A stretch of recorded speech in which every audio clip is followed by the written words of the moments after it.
Assalamualaikum warahmatullahi wabarakatuh. Hello student, how are you today?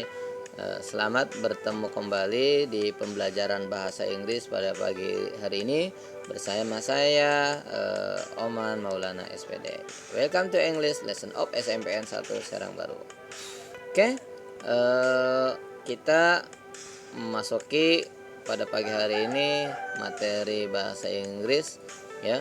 Namun sebelum kita mulai KBM pada pagi hari ini, tentunya yang pertama hal yang harus atau langkah-langkah yang harus kita lakukan, yang pertama berdoa terlebih dahulu ya, karena mudah-mudahan dengan doa ini kita diberikan kemudahan oleh Allah Subhanahu Wa Taala dalam memahami materi pada pagi hari ini. Begitu buat yang muslim silakan membacakan suratul Fatihah. Buat yang non muslim silakan berdoa menurut agama dan kepercayaan masing-masing. Ya, berdoa mulai. Bismillah.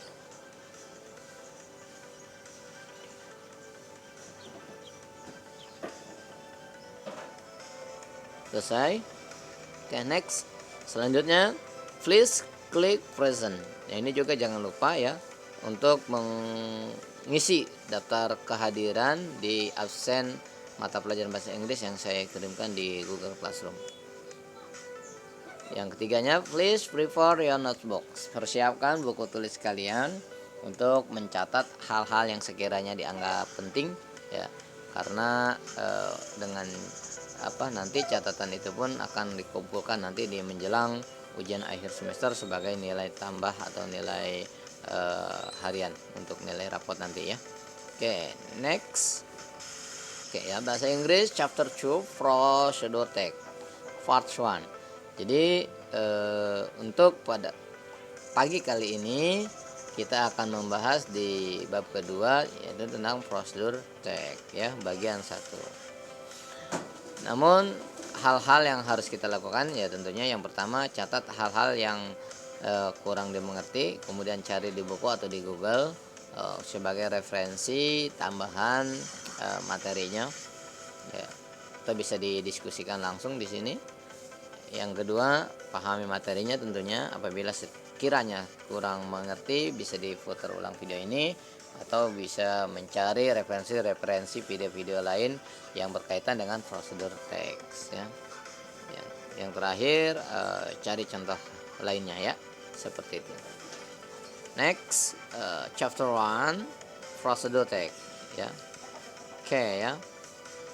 Unit 1 learning object. Nah, jadi indikatornya atau ya indikator pembelajaran pada pagi hari ini, yang pertama menentukan gambaran umum, pikiran utama, paragraf atau informasi tertentu baik tersurat ataupun tersirat yang berkaitan dengan prosedur text ya, seperti itu. Oke, generic structure of prosedur text ya. Umumnya prosedur text itu adalah terdiri dari number one title. Title itu berarti judul ya. Title or goal. Is it states the goal to be achieved ya. Judul yang sedang dibahas di teks tersebut. Number 2, list of material. Is it list the material needed? Nah, yang nomor 2 itu adalah daftar atau bahan-bahan yang digunakan yang berkaitan dengan apa yang dibahas di teks tersebut. Nah, number 3, step or method prosedur. Ya, langkah-langkah atau metode-metode yang digunakan atau yang dipakai dalam menjelaskan teks tersebut itu ya. Number 4, something the step include a caution. Number 5, we can also the drawing or picture. Jadi bisa dengan gambar atau tulisan seperti itu. Nah, oke. Prosedur text sendiri ini macam-macam prosedur text ya, ada 2. Yang number 1 receive, number 2 manual instruction ya. Jadi instruksi secara manual, kinds of prosedur text. Oke. Example of prosedur text. Ya, ini saya berikan contoh daripada prosedur text ya, supaya kita lebih lebih gamblang, lebih jelas ya karena melihat contoh. Ya walaupun tentunya prosedur teks ini sudah nggak asing lagi buat kalian karena sudah dipelajari baik di kelas 8 maupun di kelas 7. Namun di sini tidak salahnya kita ulang agar kita lebih paham lagi tentang prosedur teks. Ya, example of prosedur teks. Ini contoh dari prosedur teks. Ya, goal tadi saya katakan bahwa itu adalah judul. Nah, di sini kebetulan saya ambil judulnya How to make a cup coffee. Bagaimana cara membuat secangkir kopi. Nah, itu judulnya ya, goalnya. Next, material. Nah, ini materialnya berarti bahan-bahannya. Ingredient berarti ini bahan-bahannya. Yang bahan-bahannya terdiri dari coffee, sugar, water. Mohon maaf ini agak ini ya, susunannya berubah ya. Jadi bahan-bahannya kopi, gula, air ya. Equipment berarti itu peralatan. Equipment ya. Peralatannya ada terdiri cup, saucer, small pan, and teaspoon. Nah, itu peralatan-peralatan yang digunakan dalam membuat secangkir kopi. Nah, ini stepnya. Nah, ini langkah-langkahnya sengaja saya tidak isikan ya, tujuannya supaya kamu bisa berlatih ya, kira-kira apa langkah-langkahnya dari nomor 1 sampai nomor 6 ya. Silakan kalian isi langkah-langkah cara membuat kopi versi bahasa Inggris or prosedur text ya. Nah, silakan diisi di buku tulis ya. Langkah-langkah cara membuat kopi.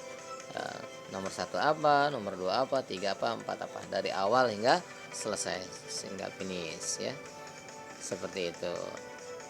Next, di sini juga saya akan menjelaskan hard or expression to agree and disagree. Ya, kalau tadi kita membahas tentang prosedur text, sekarang kita sedikit saya tambahkan bagaimana untuk bagaimana kita berbicara atau mengatakan, mengekspresikan tanggapan setuju atau tidak setuju. Ya, oke ya, setuju atau tidak setuju. Dalam sehari-hari kita selalu berbicara dengan orang lain atau lawan bicara kita, bisa teman, bisa keluarga ya.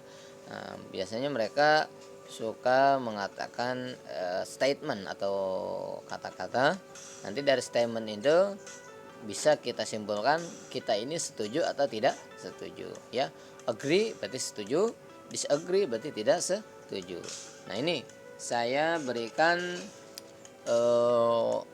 bagan atau kolom ya.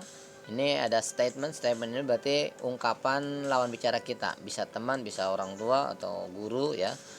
Contoh misalnya, do you agree with my ide? Apakah kamu setuju dengan ide saya? Atau mungkin mengatakan, will you agree with my plan? Apakah kamu setuju dengan rencana saya? Nah, biasanya kan ada saran seperti itu ya. Nah, tentu kita selaku pendengarnya atau lawan bicaranya, kita punya dua kesimpulan.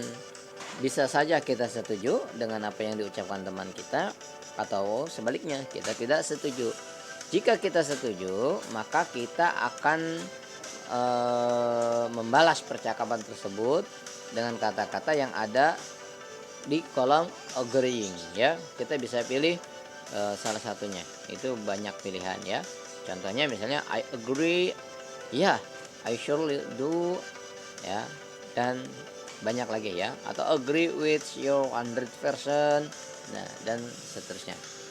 Sebaliknya, kalau kita tidak setuju, maka kita akan mengatakan ungkapan-ungkapan yang ada di kolom disagreeing ya. Contoh, strong, no way ya. Nah, kita ngomong kuat, no way ya. I totally disagree. I'm afraid, I disagree ya, dan seterusnya. Itu banyak sekali pilihan-pilihan ya. Jadi kalau statementnya seperti itu, ungkapan setujunya seperti apa, disagree-nya atau tidak setujunya seperti apa. Ini sudah saya berikan bagannya atau kolomnya ya. Silakan tinggal dipilih yang statement mana yang kalian suka dan dipahami tentunya. Oke ya. Nah, ini will and be going to. Nah, biasanya dalam sehari-hari kita berbicara dengan lawan bicara kita, bisa teman ataupun orang tua ya. Ini menggunakan kalimat will. Will ini akan ya. Be going to juga ini juga akan ya. Ini sama-sama akan artinya. Cuma beda penulisan saja.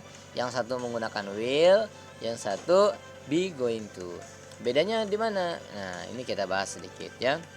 Nah, apabila will, maka susunan kalimatnya will plus verb. Ya, verb itu kata kerja, ya.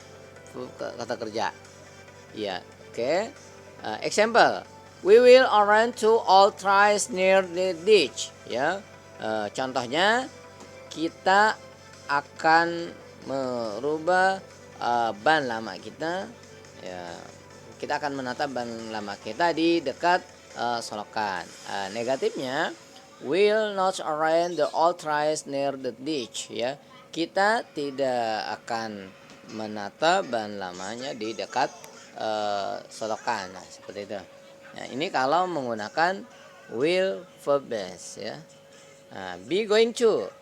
Nah, kalau be going to ini susunannya seperti itu.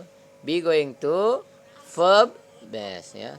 Nah, to be-nya yang dipakai adalah is, are. Oke. Example, we are going to color the old trees. Atau kalau yang negatifnya menjadi we are not going to color the old trees. Atau yang tanyanya menjadi are we going to color the old trees. Ini baik yang will maupun yang be going to ini sama-sama akan. Ya, yang membedakan adalah kalau will ini akannya biasa. Tapi kalau be going to ini akannya udah pasti ya. Nah, seperti kita janji sama teman, contohnya mau main bola ya. Ini pasti terjadi akannya ya, be going to ya, pasti. Tapi kalau will ini bisa terjadi, bisa enggak gitu ya. Ini sama-sama akan keduanya. Oke ya, seperti itu. Next. Oke. Selamat belajar, selamat memahami materinya ya.